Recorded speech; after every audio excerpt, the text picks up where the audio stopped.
At this point of the program development, we allow the user to add and show to-do items. The user can also exit the program, but in this video we want to add a new feature, a new edit feature, which allows the user to edit existing to-do items.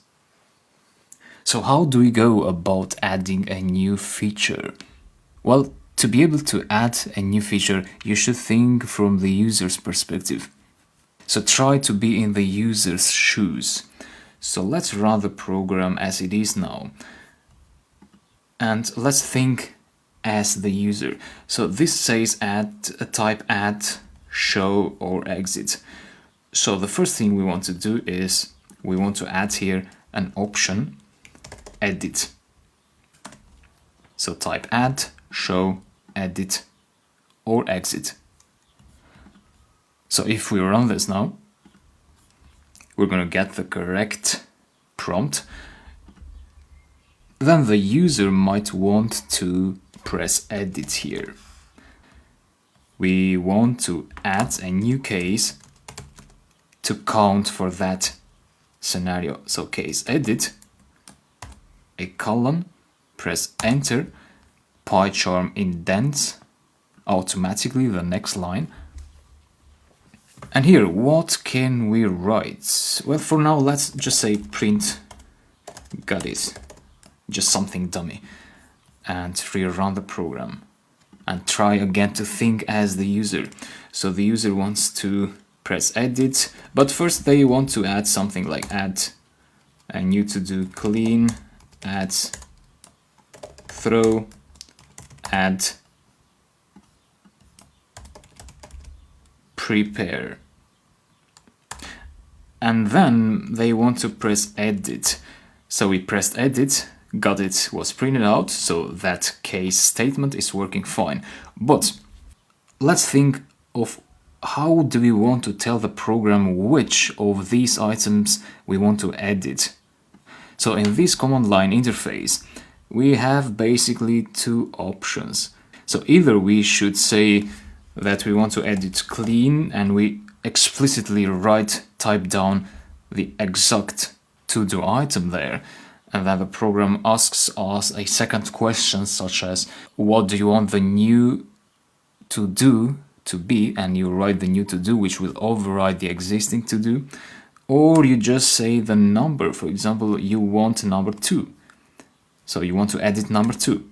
I think the second scenario where you just tell the number of the to-do is more meaningful. So the user first says show, it knows the order of these, and then it says number 2, edit.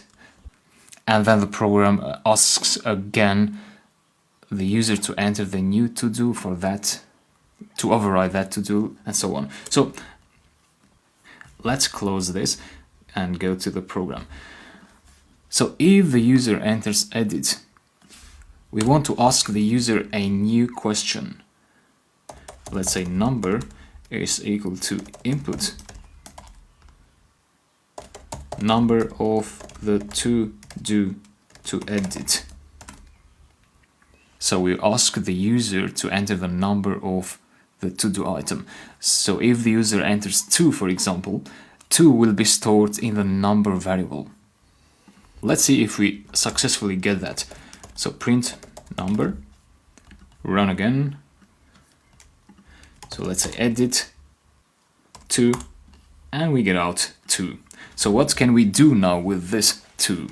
Well, we will use list indexing system to be able to extract that item of the list which has an index of 2. So let me give you an introduction to this list indexing system. Let's say we have the list to-dos is equal to clean, throw, and prepare. So that's the list. So if you want to extract that item from the list, you do to-dos, square brackets, 1. And that will give you throw. which of course you can also store that in a variable. To do is equal to that, to do is equal to throw. And that's the list again. Sorry, to do's is the list.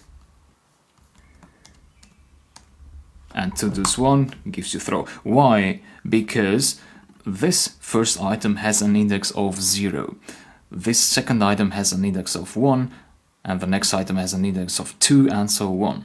So what we're doing here is we are accessing the item with index 1, which is the item throw.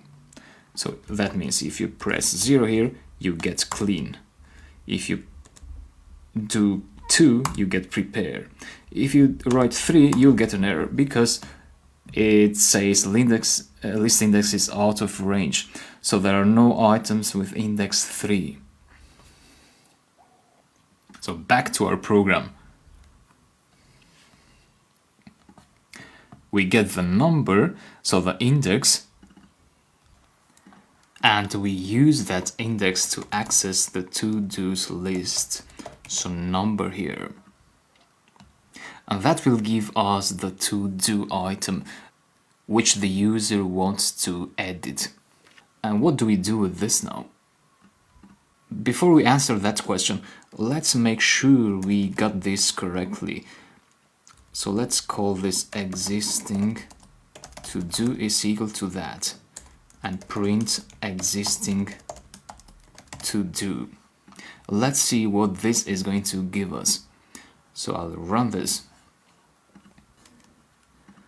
Let's add a new to do, clean, add a new one, prepare, show the to-do list, clean, prepare, then press edit to edit a new one, number of the to-do to edit. So that is 0, that is 1, but the user doesn't know this. So the user maybe will write down 1 to mean that. So we need to adjust for that in the script. We'll do that also. So let's try to enter 1. And we get an error. The error is in line 16. So it's here.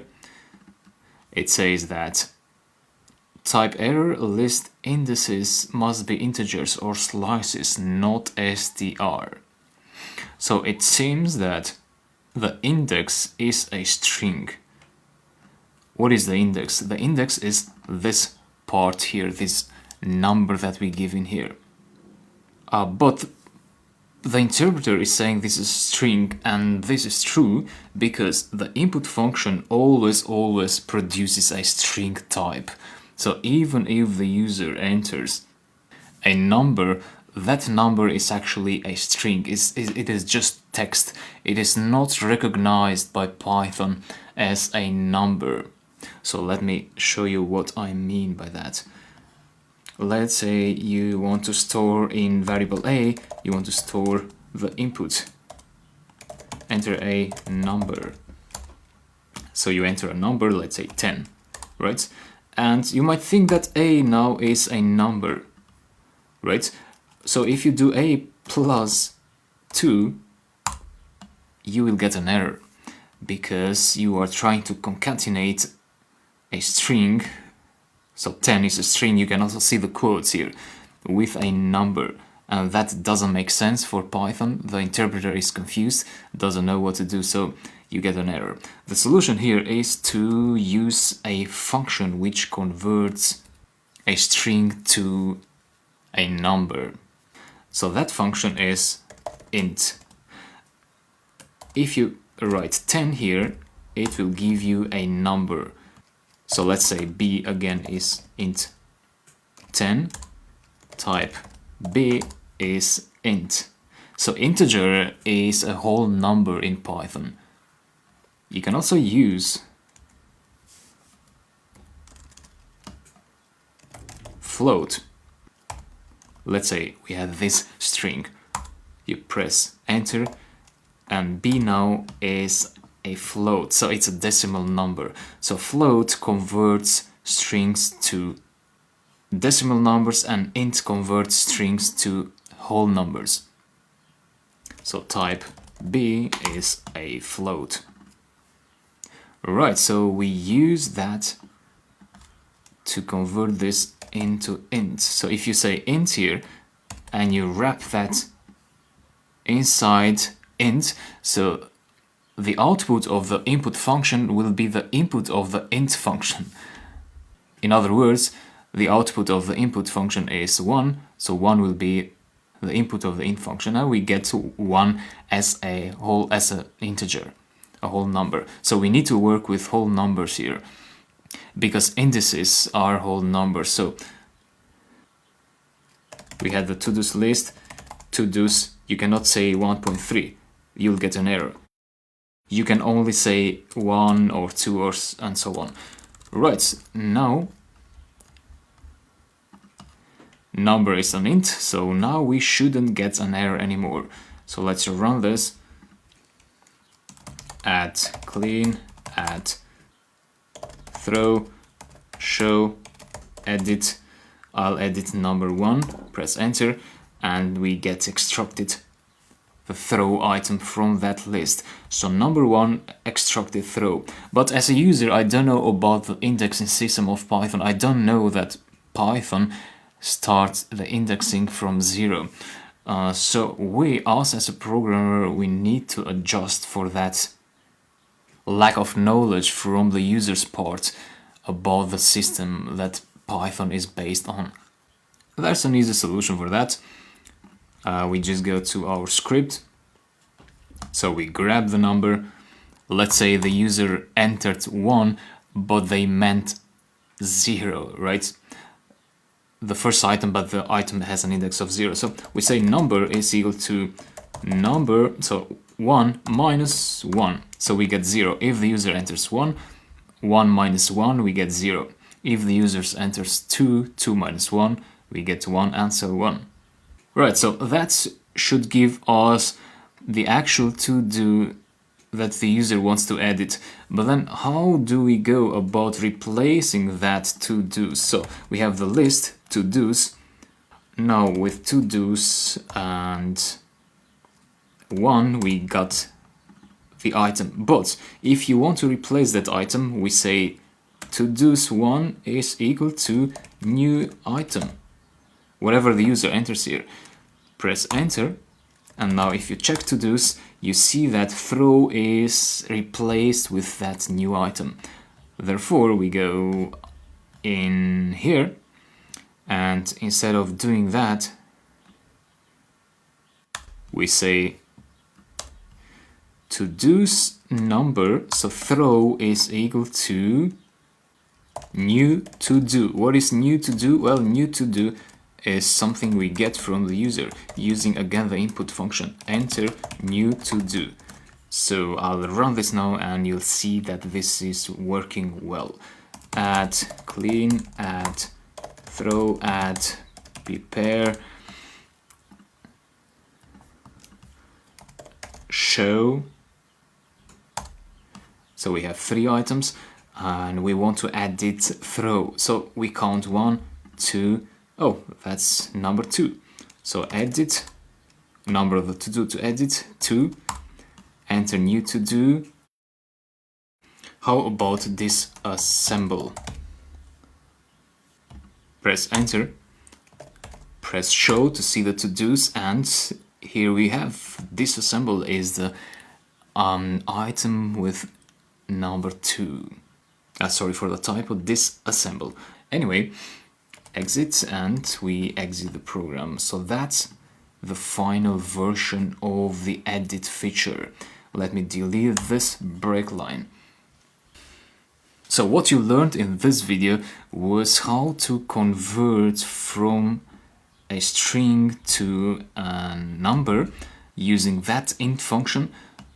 You also learned how to access items from a list using that syntax, and you also learn how to replace an item using that syntax. This was quite a long video, but these features are very crucial for you. You're going to use them in every application.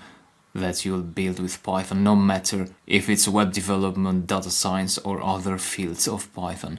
So thank you for following, and I'll talk to you later.